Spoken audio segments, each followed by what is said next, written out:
नमस्कार मित्रों, धरा क्लासेस में आपका स्वागत है।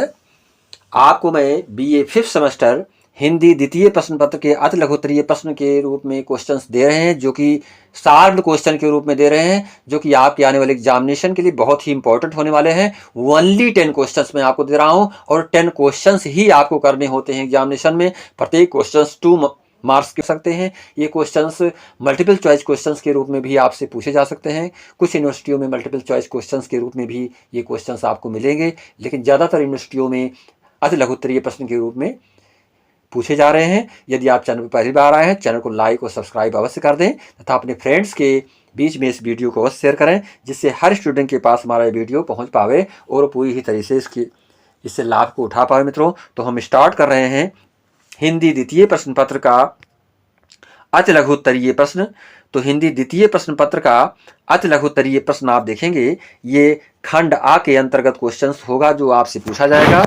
अति लघुत्तरीय प्रश्न, तो इसमें देखेंगे पहला क्वेश्चन जो आपसे पूछा जा रहा है, आदिकाल को विद्वानों ने किन किन नामों से पुकारा है। मोस्ट इंपॉर्टेंट क्वेश्चंस कि आदिकाल को विद्वानों ने अलग अलग ढंग से अलग अलग नाम दिए हैं, तो यह आपसे पूछा जा रहा है। तो इसमें आपको लिखना है कि आचार्य रामचंद्र शुक्ल ने 12 रचनाओं को आधार रूप में प्रस्तुत करते हुए वीर गाथा काल नाम स्वीकारा था। यानी कि इन्होंने 12 रचनाओं को एक आधार माना और आधार रूप में प्रस्तुत किया करते हुए उन्होंने कहा कि वीर गाथा काल नाम स्वीकारा था। किसको? आदिकाल को। यानी इस आदिकाल को इन्होंने किस नाम से स्वीकारा था? वीर गाथा काल नाम से स्वीकारा था। मित्रों, डॉक्टर गियर्सन ने इसे चारण काल यानी चारण काल के रूप में माना है। मिश्र बंधुओं ने प्रारंभिक काल के रूप में इसको माना है। मित्रों, आचार्य हजारी प्रसाद द्विवेदी और डॉक्टर रसाल ने आदिकाल के रूप में इसको माना है। डॉक्टर रामकुमार वर्मा ने संधि काल के रूप में इसको जाना है। मित्रों, योम चारण काल यानी संधि योम चारण 2 कालों के रूप में इन्होंने माना है। राहुल जी ने सिद्धि सामंत काल के रूप में इसको जाना है, इस काल को, जिसको कि आदि काल के रूप में हम समझ सकते हैं। तथा आचार्य विश्वनाथ प्रसाद मिश्र ने इसे वीर काल के रूप में कहा है। मित्रों, तो ये आपके लिए बहुत ही इंपॉर्टेंट है। इनमें से यदि आपने 2-4 लेखकों के विद्वानों के विचार लिख दिए तो आपको पूरे के पूरे नंबर एग्जाम में मिलने ही वाले हैं।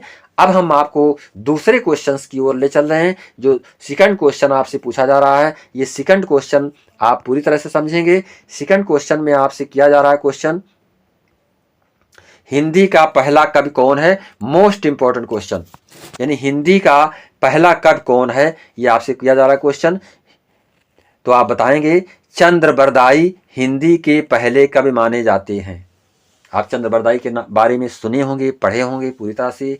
ये वीर रस के कवि थे। मित्रों, तो चंद्रबरदाई हिंदी के पहले कवि माने जाते हैं तथा इनके द्वारा लिखा गया ग्रंथ पृथ्वीराज रासो, यानी इनकी जो रचना है उसका नाम है पृथ्वीराज रासो, हिंदी का प्रथम महाकाव्य है।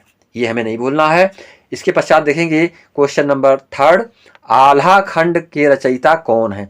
यानी आल्हा खंड जो लिखा गया, इसके रचनाकार के बारे में आपसे क्वेश्चन किया जा रहा है। तो आल्हा खंड के रचयिता जगनिक नायक हैं। यानी जगनिक नायक को हमें नहीं भूलना है, जिन्होंने आल्हा खंड को लिखा है। इन्होंने परमाल के सामंत और सहायक महोबा के आल्हा उदल को नायक मानकर आल्हखंड नामक ग्रंथ की रचना की, जिसे लोक में आल्हा नाम से प्रसिद्धि मिली। यानी कि आल्हा नाम से इसको जाना जाता है, जैसा कि आप सुने भी हैं, आप पढ़े भी होंगे। तो ये जो आल्हा लिखा गया, इसको किसने लिखा मित्रों, इसको आपको पूरी तरह से समझ लेना है कि इसको जो है लिखने वाले कौन हैं। जगनिक नायक, इसके रचनाकार कौन है? जगनिक नायक, ये हमें नहीं भूलना है। अगला क्वेश्चन जो आपसे किया जा रहा है, ये अगला क्वेश्चन है, रीतकालीन कविता, जो रीतकालीन कविता होती है, रीतकालीन कविता के विषय में वस्तु प्रकाश डालिए। यानी इसके विषय वस्तु पर प्रकाश डालना है। रीतकालीन कविता की विषय वस्तु पर आपको बताना है। या क्वेश्चन इस तरह से भी हो सकता है कि रीतकाल के प्रमुख कवियों के नाम लिखिए। तो रीतकाल के प्रमुख कवि के रूप में आपको लिखना है मित्रों कि इस काल की अधिकतर रचनाएं श्रृंगार परख रही हैं। श्रृंगार परख से तात्पर्य है कि इसमें जो है जो पात्र हैं, जो नायिकाएं हैं, उन नायिकाओं की नायक नायिका उनके बारे में इसमें श्रृंगार परक तथ्य मिल रहे हैं रचना में। इस काल में जो अन्य रचनाएं हुई हैं और जिनमें आराध्य के प्रति कवियों की भावनाएं मुखर हुई हैं, वह भी अपने को श्रृंगारिकता के आवरण से बचा न सकी हैं। यानी जो जिन कवियों ने इसमें अपने श्रृंगारिकता का वर्णन किया है, उसमें जैसे आराध्य के बारे में किसी आराध्य की रचना किया है तो उसमें भी श्रृंगारिकता का स्थान पूरी तरह से मिल रहा है। इस युग के प्रमुख कवि केशवदास, बिहारी, घनानंद, बोधा, ठाकुर, मतिराम, देव, सेनापति आदि थे। इन कवियों को हमें जानकारी में रखना है कि इसमें केशवदास का नाम आ रहा है, बिहारी जी का नाम आ रहा है, घनानंद, बोधा, ठाकुर, मतिराम, देव, सेनापति आदि के नाम आ रहे हैं। दानशीलता, मान लीला, पूरे ही तरह से आप इसको समझेंगे मित्रों, जिसमें कि चौर हरण, ये सब सारे चौर हरण लीला, झूला, होली और जल भरण लीला के प्रसंगों से ओतप्रोत इस काल में रचनाएं लिखी गई हैं। इसको हमको पूरी तरह से समझ लेना है। इसके अतिरिक्त नीतियों और ज्ञान से युक्त जो कविताएं लिखी गई, उसके रचनाओं में घाघ का नाम आ रहा है मित्रों, गिरधर और रहीम का नामोल्लेख किया जा सकता है। वीर रस की कविताओं में महाकवि भूषण और लाल ने अपना वर्चस्व बनाए रखा है। यानी महाकवि भूषण और लाल का नाम आ रहा है इसमें। क्वेश्चन नंबर 5 में आप देखेंगे काव्य काल की प्रमुख विशेषताएं बताइए। Most important questions. तो आप देखेंगे काव्य काल की प्रमुख जो विशेषता है उसके बारे में आपको बताना है। तो काव्य काल की कुछ विशेषताएं निम्नलिखित हैं, जिसमें पहला है काव्य भाषा के रूप में खड़ी बोली का प्रयोग किया गया है। यानी काव्य भाषा के रूप में खड़ी बोली का प्रयोग किया गया है, पहला बिंदु। दूसरा, छायावादी कवियों ने लाक्षणिक भाषा का प्रयोग किया है, ये दूसरा बिंदु। और तीसरे में आपको लिखना है आधुनिक काल की कविता में अलंकारों का चमत्कार दिखाने का प्रयास नहीं है। यानी आधुनिक काल की कविता जो लिखी गई उसमें अलंकारों का चमत्कार दिखाने का प्रयास नहीं किया गया है। और जो आपका ये 4 नंबर पॉइंट है मित्रों, इस 4 नंबर पॉइंट में आपको बताना है कि कुछ नवीन अलंकारों का प्रयोग भी आधुनिक काल की कविता में है, जैसे मानवीकरण, विशेषण विपर्य और ध्वन्यर्थ व्यंजना। इन अलंकारों का प्रयोग किया गया है जो कि आधुनिक काल की कविता की रचना में मिल रहा है। 5वां बिंदु जो आपको जानना है, शैली में प्रतीकात्मकता का प्रयोग भी आधुनिक काल के कवियों ने किया है। और 6ठे में आपको बताना है कि आधुनिक काल में दोनों तरह की कविता लिखी गई, छंदबद्ध कविता और छंद मुक्त कविता। यानी 2 प्रकार से कविताएं लिखी गई, छंदबद्ध कविता के रूप में और छंद मुक्त कविता के रूप में भी लिखी गई है मित्रों। इसको आपको पूरी तरह से समझना है। इसके बाद जो 7वां बिंदु है, प्रयोगवादी कवियों ने भाषा, छंद, उपमान, प्रतीक, बिंब आदि सभी दृष्टियों से नए नए प्रयोग किए। 7वें बिंदु में आपको बताना है मित्रों, यानी 8वें बिंदु में आपको बताना है कि इसमें आधुनिक काल की नई कविता में भावना के स्थान पर बुद्धि की प्रधानता है। और 7वें बिंदु को पुनः देख लेंगे मित्रों, प्रयोगवादी कवियों ने भाषा, छंद, उपमान, प्रतीक, बिंब आदि सभी दृष्टियों से नए नए प्रयोग किए हैं। फिर इसके बाद देखेंगे 9वां बिंदु, नई कविता में गेयता का तत्व नहीं है। यानी गेयता का मतलब गाने योग्य कविता। जो नई कविताएं लिखी गई प्राय आप देख रहे हैं गद्यात्मक कविताएं लिखी गई हैं, जिसमें कि गेयता का तत्व हमको नहीं मिल रहा है मित्रों। कविता गद्य बनती जा रही, जो कविता जो रचना हो रही है वो गद्यात्मक होती चली जा रही है, ये हमें लिखना है। क्वेश्चन नंबर 6 में देखेंगे, गुरु गोविंद सिंह का जन्म कब माना जाता है। बहुत ही इजी क्वेश्चन।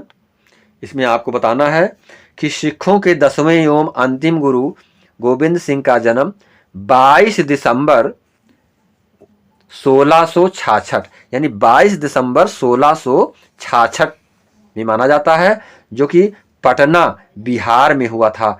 यह आपको नहीं भूलना है स्थान, जो कि पटना में, बिहार में स्थित पटना में इनका जन्म हुआ था मित्रों। तो ये हमको लिखना है। क्वेश्चन नंबर 7 देखेंगे। Question number 7 most important question for university examination. तो इसमें देखेंगे मित्रों क्वेश्चन नंबर 7, गुरु गोविंद सिंह की 4 प्रमुख रचनाओं का उल्लेख कीजिए। यानी गुरु गोविंद सिंह की जो 4 प्रमुख रचना है उसी को आपको लिखना है। तो पहला है जप साहिब, जो पहली रचना है वो जप साहिब के नाम से जानी जाती है। निरंकार के गुणवाचक नामों का संकलन किया गया इसमें। और दूसरा है अकाल उस्तत, अकाल उस्तत, जिसमें अकाल पुरुष की स्तुति एवं कर्मकांड पर बल दिया गया है, उस पर चोट की गई है। और उसके पश्चात विचित्र नाटक, इन्होंने रचना किया विचित्र नाटक, जिसमें कि आत्मिक वंशावली से वर्णित रचना मिल रही है। और ये जो आपका 4 नंबर पॉइंट है, इसमें है चंडी चरित्र। चंडी चरित्र में आदि शक्ति चंडी की स्तुति की जा रही है मित्रों। तो आप देखते चलेंगे, समझते चलेंगे पूरी ही तरह से गुरु गोविंद सिंह की ये जो 4 प्रमुख रचनाएं हैं, इसमें आप देख रहे हैं मित्रों, पूरी ही तरह से आप समझेंगे। चंडी चरित्र, विचित्र नाटक, अकाल उस्तत और जप साहिब, ये 4 रचनाएं इन्होंने लिखी, जो कि सभी धर्म और संप्रदाय ने इनको पूरी तरह से आत्मसात किया है और सभी लोग इसको पूरी तरह से मान रहे हैं मित्रों। अब हम देखेंगे question number 8। Question number 8 most important question for university examination. इसमें देखेंगे भारतेंद्र युग के प्रमुख 2 कवियों के नाम लिखना है आपको। तो इसमें भारतेंद्र युग के भारतेंद्र हरिश्चंद्र पहला नाम आ रहा है। जिसे आपसे पूछा जाए भारतेंद्र युग के किसी एक कवि का नाम लिखिए, तो आप केवल भारतेंद्र जी का ही नाम लिखेंगे, यानी कि भारतेंद्र हरिश्चंद्र का नाम ही लेंगे। लेकिन यदि पूछा गया आपसे कि भारतेंद्र युग के प्रमुख 2 कवियों का नाम लिखिए, तो आपको बताना है भारतेंद्र युग के प्रमुख 2 कवियों में भारतेंद्र हरिश्चंद्र तथा प्रताप नारायण मिश्र प्रमुख कवि के रूप में जाने जाते हैं। क्वेश्चन नंबर 9 देखेंगे मित्रों। Question number 9 the most important questions देखेंगे। इसमें क्वेश्चन नंबर 9 में भारतेंद्र युग की कविता की विशेषता क्या है।